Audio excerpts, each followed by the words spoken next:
Legends foretold that once in every blue moon, a licensed game will come out and knock everyone's expectations. Some will be nostalgic for those from the young, and then there were those from the Darklands that many people want to forget. Many rumors were foretold that a licensed game would be made by a simple merch who goes by the name Obsidian.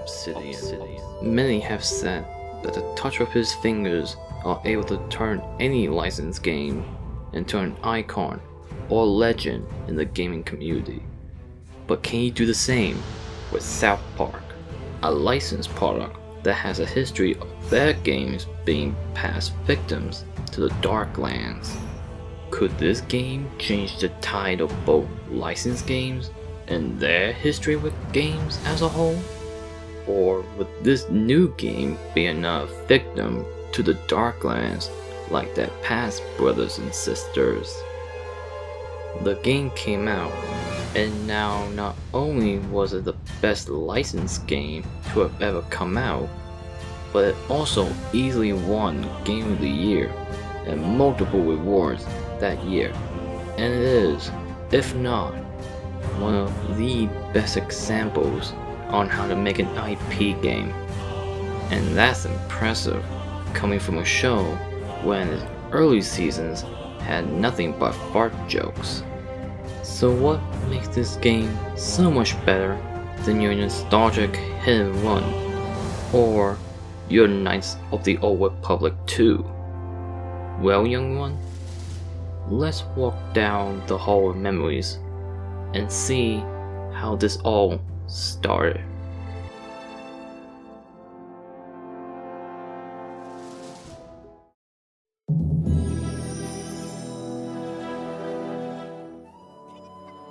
The story of how this legend began was in 2019 from a mere simple phone call. The creators knew that they wanted their IP to be good, or even among one of the best, like the ones who have done it before.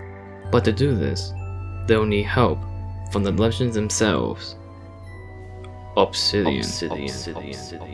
And so they called them, asking them to help them make a good South Park game, help them create an IP as memorable as Earthbound, an unforgettable experience like Skyrim, and remembered for many years to come, just like the Legends of Zelda.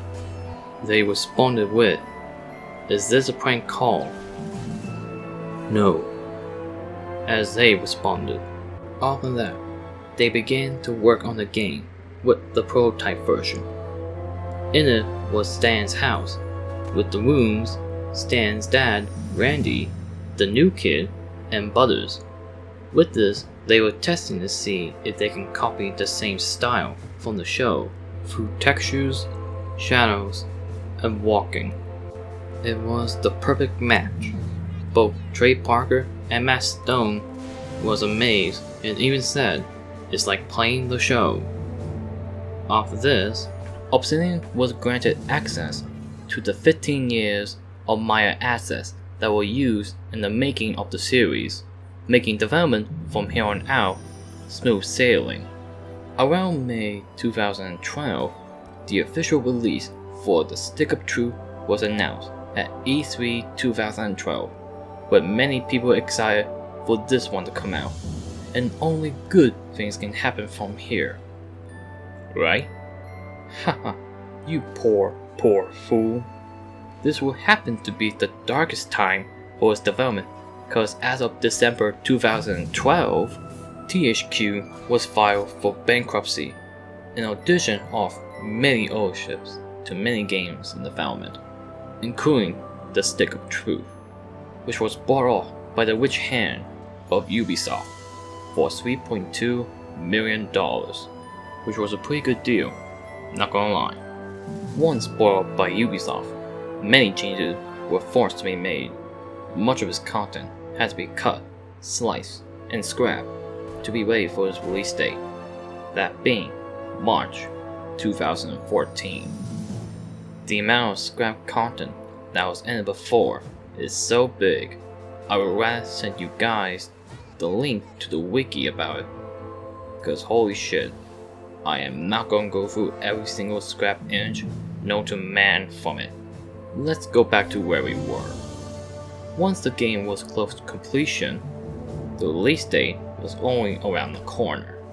At March 6, 2014, the game was finally released after a long break, and it was a huge success on Ubisoft, Obsidian, and Soundtrack Studios. It won many game awards and has earned itself one of the best licensed games. But my dear friend, this is where development stops, and this is where many of the goods begin.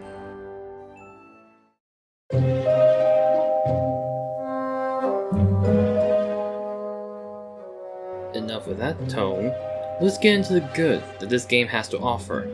To start off, the free roam. Until now, Soundtrack never really had a map on what place is where. They have mostly been set pieces for the main cast, but now there's an official map of Soundtrack on where most of the iconic places are. Like say, where's the school at? Simple, it's near the bottom left of the map. The movie theater? Slight center on the right next to Tree's Coffee. I could go on and on, but you get the point. But continuing on the free roam, after gaining your first weapon and going past the sign of Soundtrack, you are free to go anywhere you want. This right here is the true sense of free roam on what you want to do at any time, anywhere. You are bound to find something new or something interesting happening. The only time you'll hit a roadblock are these rats, but they only appear near the edge of town.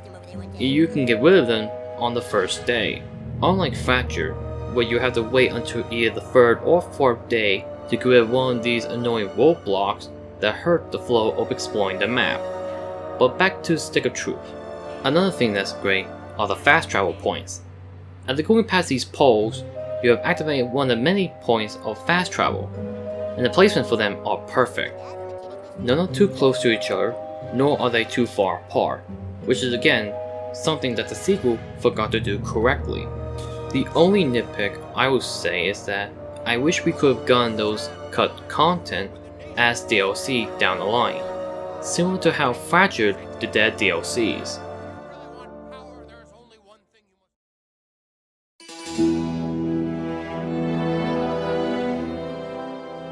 Another positive would be the replay value from this game.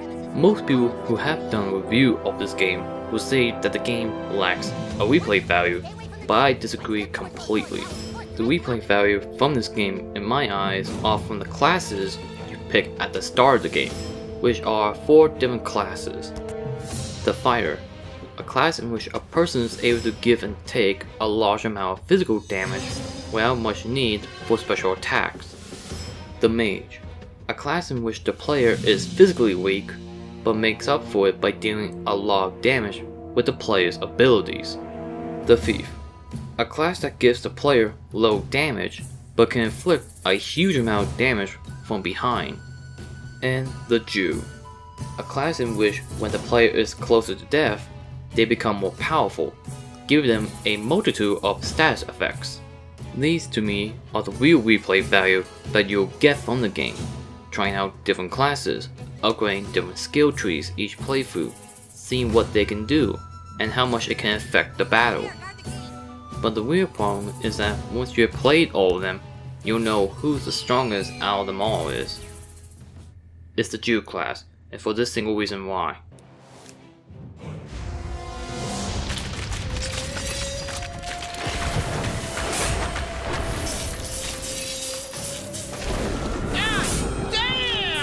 Now, not everyone who does replay the game tends to play the Jew class all the time, but it tends to be the class that everyone uses when replaying this game.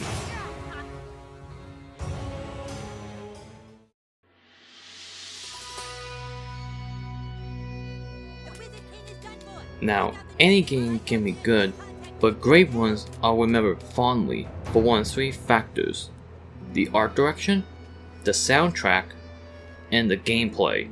And the Stick of Truth nails 2 of the 3 factors here. The soundtrack? I kid you not, this game wouldn't be as greatly remembered if it wasn't for the soundtrack itself. Have a listen for yourselves.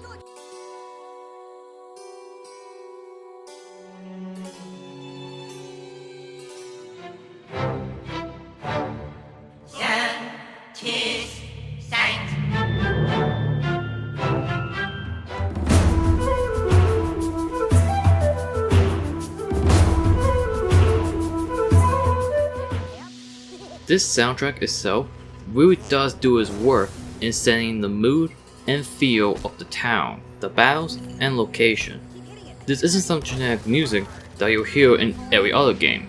The soundtrack and atmosphere are done perfectly for the setting of both South Park and Dungeons and Dragons.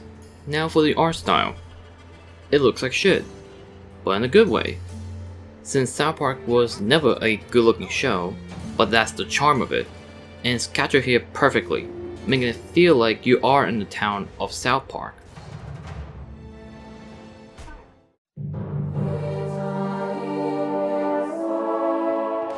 Finally, let's talk about the buddies. Every time you equip one of the buddies, they'll follow behind you throughout the game, telling you small things every time you go to a certain area, like telling you their stories or what do they think of the place. Butter's got a horrible snuggie over there. This is where the magic is. Last week, Cartman's mom was here with a few men having a whole lot of magic. She was doing hand magic and butt magic. This is where Jimmy gave me that noogie one time. My friend has a crush. I gave Butters a sweet swirly one time in that bathroom. Which really helps bring in an idea of what this place is like than being an empty space you walk by. It's a small thing to worry about, but this to me also really helps bring out the immersion to the game. Something that I felt like was missing in the sequel. Each of the buddies have their own attack styles, abilities, and a special ability. For Butters being the healing touch, Kenny being the charm, Stan with Mark for Death, Jimmy being Power Core, Kyle with a rally, and finally, Cartman with a magic missile. Each of them having a different effect for battle. But with that in mind, it is noticeable that half of the buddies don't have a passive effect or ability. To give more context, throughout the game, you will notice when you choose either Butter, Kenny, or Cartman, the way they battle in combat is different compared to the other buddies. Why? It's because they have a secret passive buff onto them. For example, Butter has the Born Victim passive, Kenny being Immortality, and Cartman has two passive buffs, which is understandable being a ruler of a kingdom, one of them being Surge, and the other being Gluttony. And the sad part is that that's it. None of the others don't have one, and yet these three do. This could be either not having enough time to make all of them have one, or they did used to have one, but was cut due to balancing. But if I were to choose or make a passive for each of the buddies, then this will be it for them. Let's start off with Jimmy. For him, I'll give him a passive called Nature's Call. What this passive will do is that every third time his turn comes up, he will play a flute note that will be able to summon an animal at will to give both him and the player a new small buff. Depending on the size of the animal, the stronger the buff. For Kyle, I'll give him two passives called Leader and No Mercy. For Leader, every time you manage to go against an elf, the damage from them is decreased by 50%. And for No Mercy, every time you manage to get a perfect strike, the damage from either your weapon, bow, or special ability slightly increases. Finally for Stan, the passive I will give him will be called Warrior. When either Stan or the player is below 50% health, you will have an increased defense by 25%. With these passive buffs, it will make all of them have some sort of passive in battle.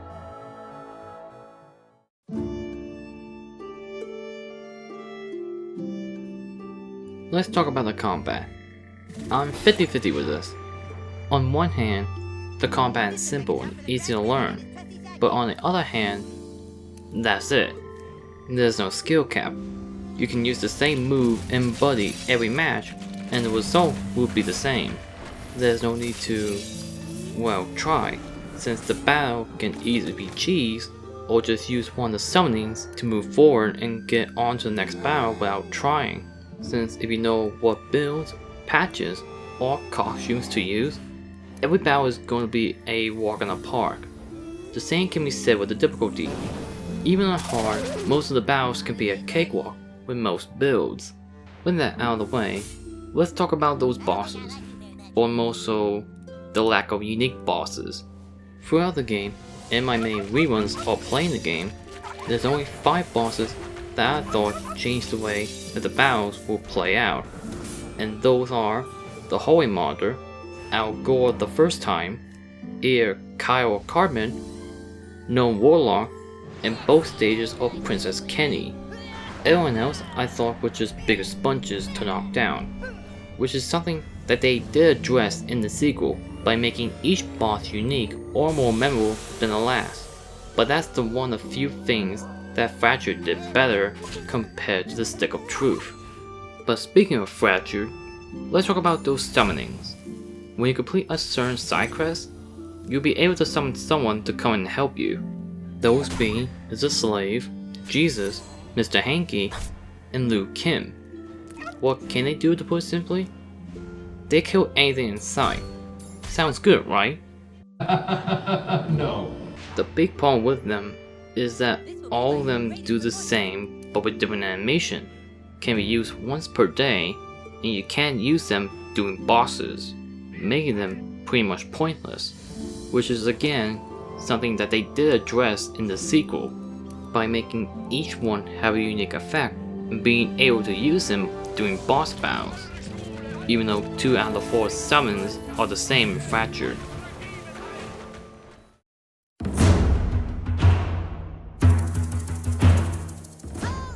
The story, or should I say, the disinterest of the main story, since everyone is mainly focused on getting the stick and the D&D theme.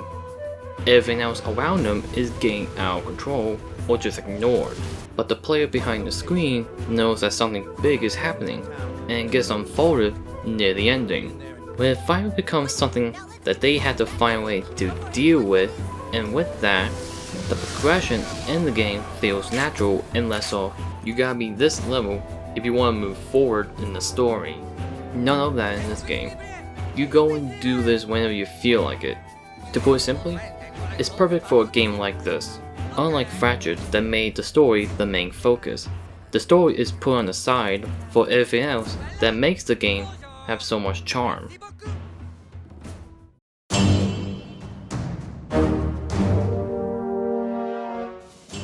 Now, any RPG game wouldn't be one without some sort of collectible, and this game has 3 unique types.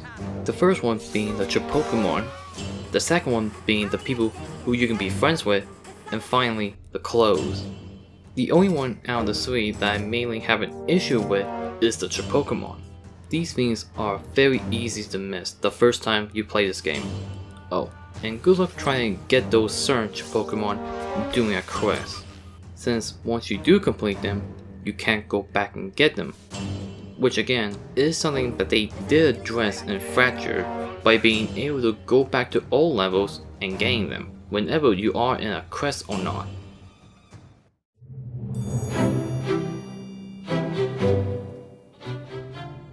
Overall, even though this game may not be everyone's cup of tea, it still holds up greatly with its humor, world, soundtrack, and its subpar combat.